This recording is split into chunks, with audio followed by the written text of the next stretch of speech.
The sea that vanished. There is a ship graveyard in the middle of a desert.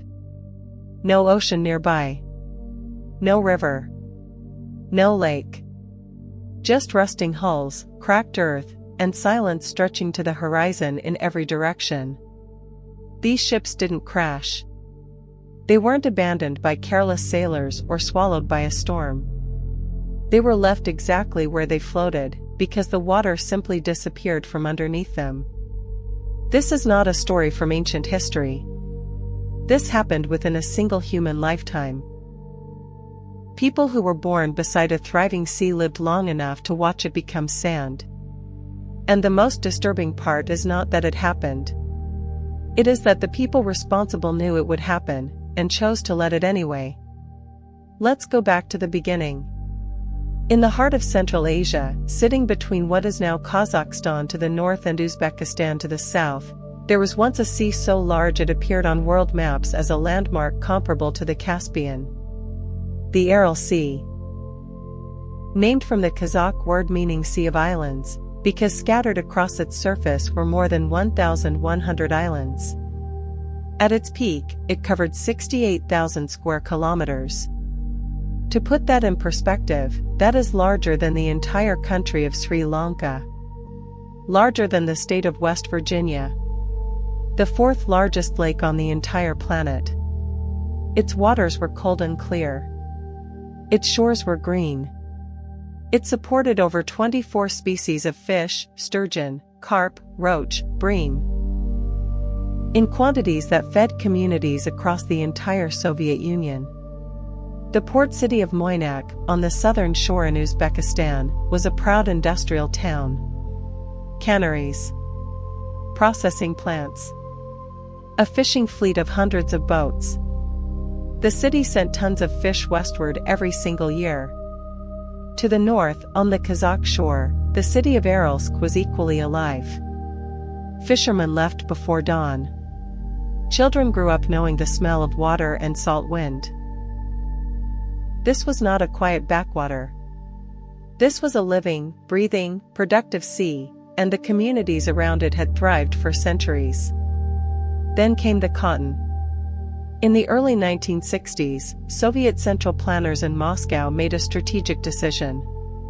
The Soviet Union needed to become self-sufficient in cotton production.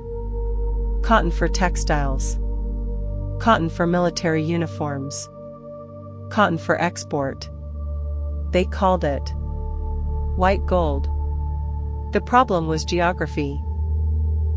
Cotton grows in warm, dry climates. And the region they chose, the plains of Uzbekistan and Turkmenistan, was exactly that. Warm, dry, and largely desert. To grow cotton at the scale Moscow demanded, they needed irrigation. Massive, industrial-scale irrigation. The two rivers feeding the Aral Sea, the Amu Darya flowing from the south, and the Sir Darya from the east, became the source. Soviet engineers designed and built one of the largest irrigation networks in human history. Over 45,000 kilometers of canals. Thousands of pumping stations. Vast reservoirs carved into the desert. The canals were built quickly and built badly. Unlined channels cut through sandy soil lost more than half their water to seepage before it ever reached a field. But the construction quotas were met. The reports looked good on paper. And Moscow was satisfied. The cotton harvest grew. Year after year, the numbers climbed. And year after year, less and less water reached the Aral Sea. Here is where the story becomes something darker than simple negligence. In 1964, a Soviet hydrologist named Alexander Asarin calculated what would happen to the Aral Sea if the irrigation program continued at its projected scale. His conclusion was precise and devastating. The sea would shrink. Dramatically. Possibly irreversibly. He submitted his findings. He was not the only one. Multiple scientists throughout the 1960s filed similar warnings through official Soviet channels. the mathematics were not complicated. The water flowing in was now far less than the water evaporating out. The sea was operating at a deficit. A growing one. The reports reached senior planners. The planners acknowledged them and continued. There is documentation showing that some officials genuinely believed the Aral Sea was what they called nature's mistake, an inefficient use of water in an arid region that could be better spent on productive agriculture. One official reportedly said the disappearance of the sea was not a problem to be solved, but a process to be managed. They were managing the erasure of a sea. Deliberately. Knowingly. Through the 1970s, the change was visible but slow enough that people adapted rather than panicked. The shoreline retreated. Fishermen had to travel further. Water tables dropped. The sea grew saltier as its volume shrank, because the salt had nowhere to go. By the late 1970s, several fish species had already died off. The salinity had crossed the threshold they could survive. The fishing industry began contracting, quietly at first, then rapidly. By 1980, the sea had lost a third of its volume. The fishing fleet in Moynaq still operated, but it was struggling. The boats had to be dragged on trucks across expanding stretches of dry seabed to reach the retreating waterline. Think about that image for a moment. By 1987, the inevitable happened. The Aral Sea split into two entirely separate bodies of water, the North Aral Sea in Kazakhstan, and the South Aral Sea in Uzbekistan.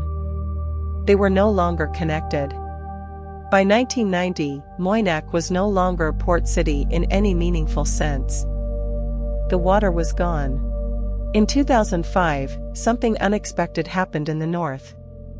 The government of Kazakhstan, with funding from the World Bank, completed the Aral Dam. A simple but precisely engineered structure designed to trap the water of the Sir Darya in the northern section of the sea and prevent it draining south into the desert. The results surprised even the engineers who built it. Within months, the water level in the North Aral Sea began rising. By 2008, it had risen by 4 meters beyond projections. The salinity dropped. Fish reappeared, some naturally, some through deliberate restocking. Small-scale fishing resumed in communities that had not caught a fish in decades. It was not a full recovery. It never will be. If this story stayed with you, share it with one person who wouldn't have found it otherwise. That is how forgotten things get remembered. Next, we go somewhere equally extraordinary, and equally erased. Stay with us.